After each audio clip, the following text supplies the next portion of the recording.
Well, good morning all. It's Friday the 10th of May. Friday the 10th of May? Oh, I got that wrong. Friday the 10th of May, and it is 23 minutes past 7 in the morning, local time. That was an amazing restaurant last night, I've got to say. I had a big pizza, which I don't normally have. Big pizza and two large pints, I don't know if you call them pints or whatever, two large beers, vids beer, which is my favourite German beer, and 18 euros really, which is, I guess really, nowadays, that's not too bad. Yeah, very, very pleased with that. Really, really lovely food, really lovely people, and great. This is a nice little town that I stayed in.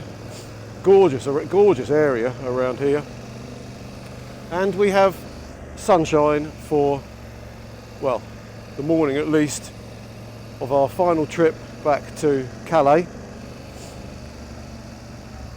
And we see what the day brings. I've got to find some juice. We've got about wow, look at that. We've got about a 4-hour ride to Calais. I'm going to see if I can get on the ferry earlier. If I can't, if they want more money, then I'll have to hang around in Calais for a little bit and kind of go from there. But we'll see. But despite the weather and all the rest of it, it's actually been a pretty epic trip. Oh my God, look at that. What a lovely morning to be riding a motorbike. Look at that.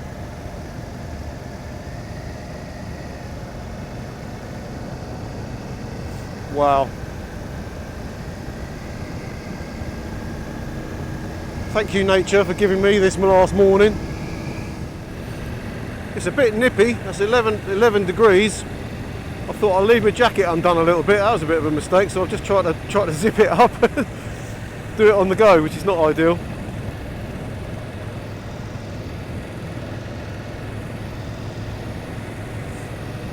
Yeah, it's a beautiful area here of Germany. It's right on the Germany-Luxembourg border, on the east side of Luxembourg.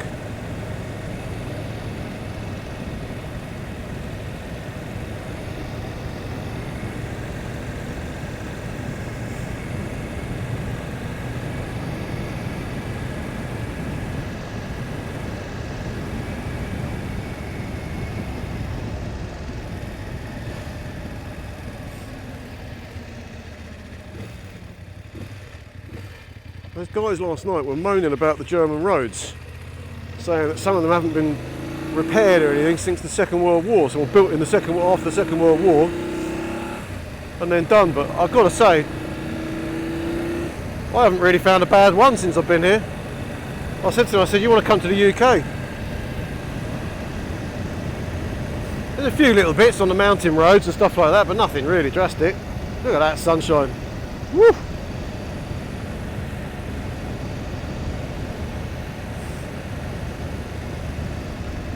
I tell you what, I will be glad to sleep in my own bed tonight.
Okay, let's get boarded onto the ferry going from Calais to Dover.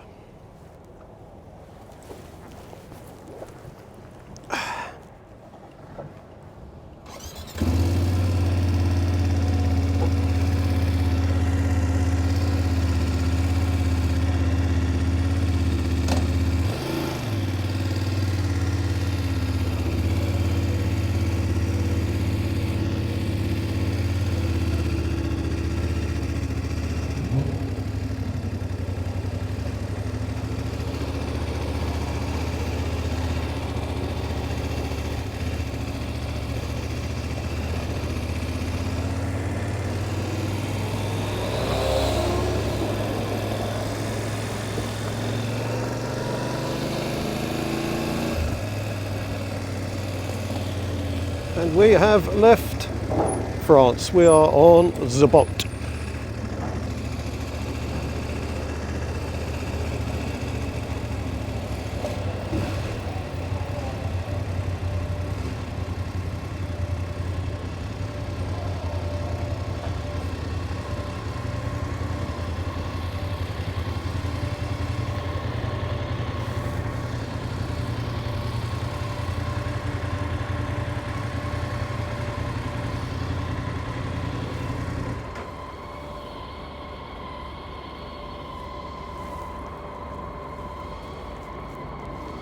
Let's get it tied down and away we go.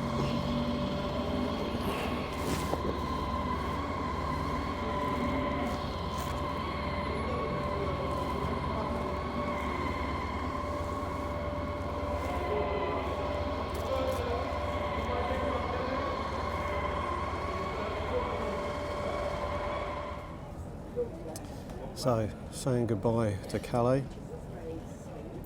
and on the trip home, interesting thoughts on this kind of epic trip. Done about 7,500 miles in total since leaving home. It's going to be just under 12,000 kilometres, I think, by the time I get home. I'll just check the sat nav when I get back. I'll take a photograph of it and post it up as to what we've done. Mixed thoughts. I mean, amazing. You know, what glorious, beautiful, beautiful day to be travelling. It's just a real shame that couldn't have been the same as the 33, 34 days I've been away. I've actually had, I think I've calculated it out now, I've actually had 6 days of reasonable weather, and the rest of it has absolutely chucked it down all the way.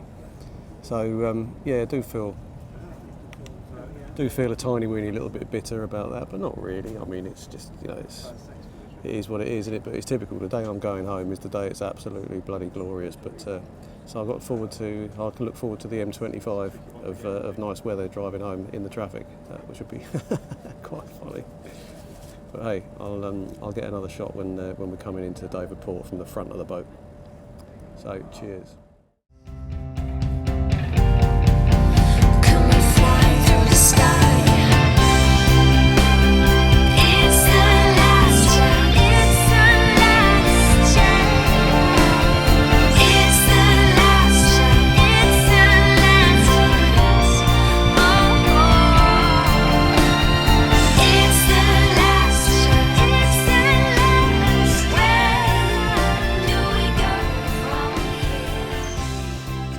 Leaving the boat somehow, if I can get on this oobry doobry.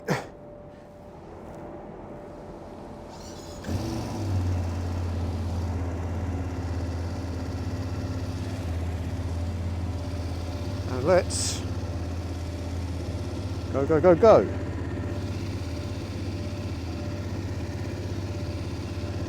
Let this engine calm down a bit first.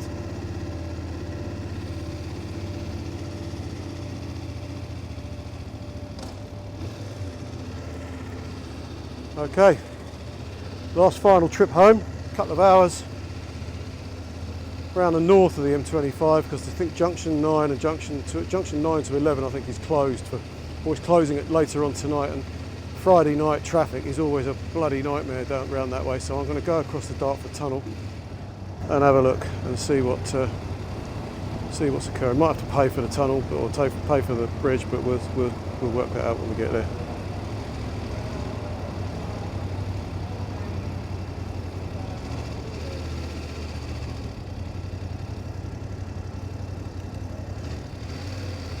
And hello, Dover.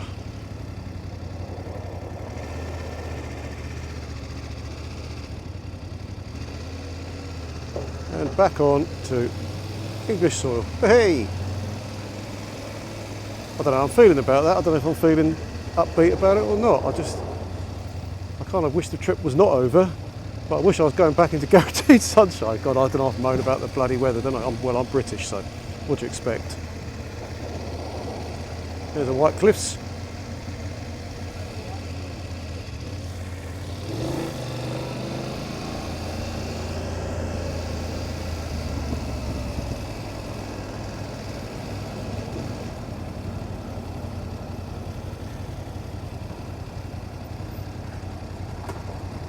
I'll tell you what, I might even have a glass of wine tonight.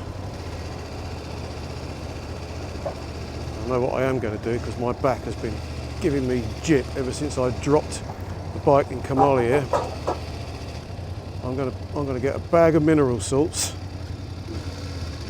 and I'm going to chuck them in a bath, and I'm going to lay in a nice hot bath for 20 minutes or so and just see if that normally that really helps me, but I don't normally get bad base of my spine. It's quite weird, this one, and I've definitely done some damage because it hasn't healed in nearly 2 weeks. Something like that.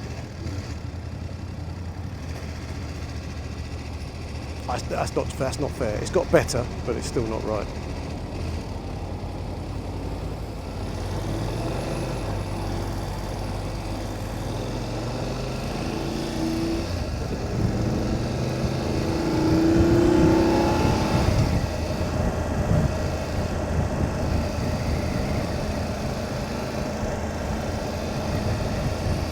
Used to driving on the left-hand side of the road again. Like I said before, it feels much more natural on the right. I do like those Mercedes A200s. Got a really nice shape, like the rear of them, and I like the front of them. Not many cars that you like the face and the arse, is there really, of a vehicle.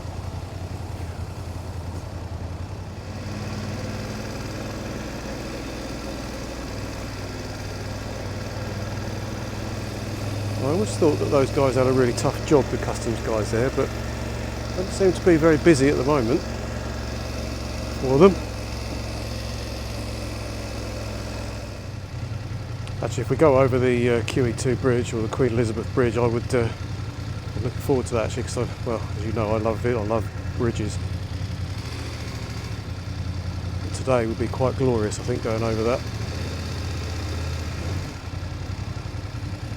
Last time we went over it, bikes were free.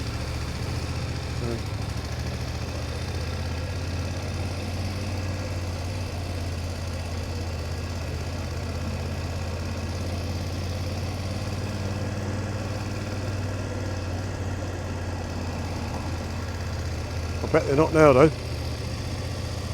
at those cliffs. So iconic, aren't they?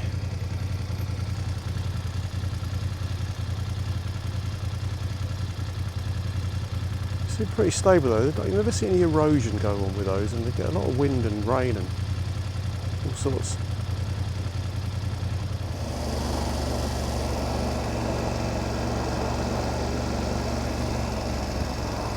A few people on the little stony pebbly beach of Dover down over there. Well, that's still bracing getting in that English Channel though.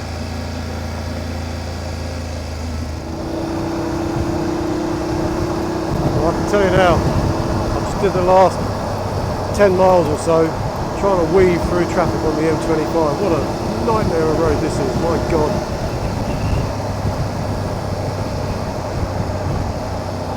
Look at the other side, it's almost gridlocked.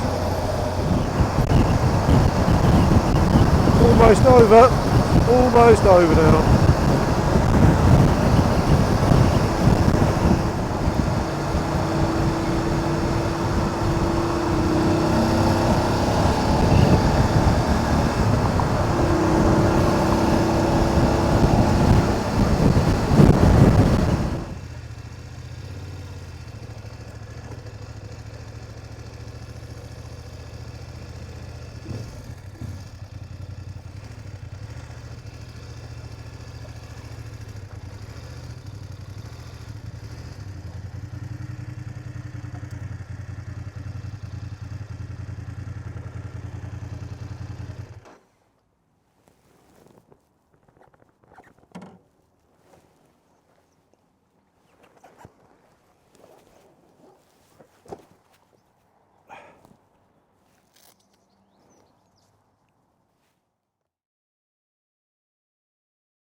So we are back home on the 10th of May after a 7,500 mile bike trip, which I have to say has been incredibly awesome. I've learned so much from doing this, and it certainly will not be the last.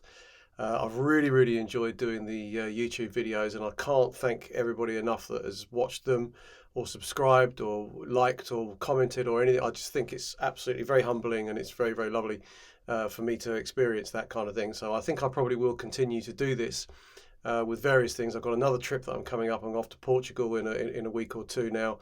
On a nice road trip, but I'm going to go in my four-wheel drive truck and do some camping on the way down through France and across the Pyrenees and down through Spain into down towards Castelo Branco in central Portugal, and have a look at some off-road and some various other things like that. So I'll make some videos of that and see where we're going on. What have I learned? Well, quite a lot of regrets actually, if I'm brutally honest. The first one is motorbike clothing. My God, you got to get that right. You know, I have literally been rained on every single day, apart from 6 days, I think it is, that we worked out, and I won't be making that mistake again. I'm sick and tired of having what I classed as trench arse at the time, which was really not very nice to do, and putting on wet motorbike gear every morning. I've got to say, guys, you know, even the most hardcore of you riders, you know, will appreciate that it's not fun. You know, it's really not fun. You know, all your clothes are wet pretty much all of the time, and that's just not really good. I'd also say that the former boots that I got that I was recommended by my mate Mark, sod you Mark, my mate Mark, lovely guy, absolutely lovely guy. I love you to death. You know what I do. Those boots, probably I should have gone for the CDs or something like that. Spent maybe a little bit more money on the boots, because they're definitely not waterproof. I mean, there's one point in time when it was raining so much that I could actually, when I took them off and I wrung my socks out, and I got a load of water out of those, and actually had to tip the boots out. So that's the kind of game, and that's the thing. So there's a regret from that. And the other thing that I would say that is a pretty big regret is my lack of off-road skills. I think if you're going to go and do a trip like this, get yourself some off-road skills, get yourself a really good understanding of how to at least be able to pick up the bike that you've got, which I didn't. So I completely ballsed up on that, and I admit it. You know, I'm not as strong as I was, and maybe it's my technique or anything, but my back is still suffering. So that's kind of stuff that you really do need to kind of pick up on and get good at. But let's end on the positives. The positives are probably more than any single thing that you could ever do from a life experience perspective or anything like that. Motorbiking is the best thing. You know, I said earlier on when I was in Camalier, you know, if you've got a bucket list, for God's sake, go and do it. Go and do it. We're here for a good time, not a long time. Make sure that you just get the most out and squeeze the most out of your life that you possibly can. That's all I can ever say if I'm offering any kind of advice to anybody. Just go and work hard. I've worked my nuts off all my life to try and get what I've got, and it's not a lot. I don't have a lot at all, but I experiences are probably more important than anything else, and this experience will never ever be forgotten. And I thank you for all following me again. I'd also say that next year I'm planning a trip to Morocco.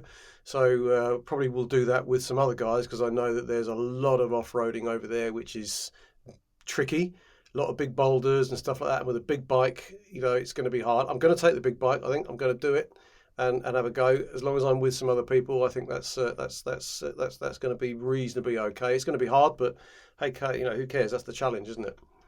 The other thing that I would say that has really struck me, and I knew this before when I travelled India back in 2001. We did around 8,500 miles around India on an Enfield 350 Bullet. Many years ago, which was great. But one thing I noticed then is it doesn't matter where you are in the world, politics and everything goes out of the window, because all people want is exactly the same thing as you, and that is a roof over their heads and food in their mouths. And they're all the same. We're all the same. We are all brothers and sisters, and we all love each other. And I cannot tell you how many wonderful people that I met in all this time that I was away. It was just absolutely awesome. It really truly was. And I would say On the last point of call is that I said on my way back home that I was going to pour myself a large glass of wine. Well, there it is. Thank you, everybody. Thank you again. Seriously, truly, I'm very, very humbled, for what anybody that's watched this, and I shall see you when you've got less time.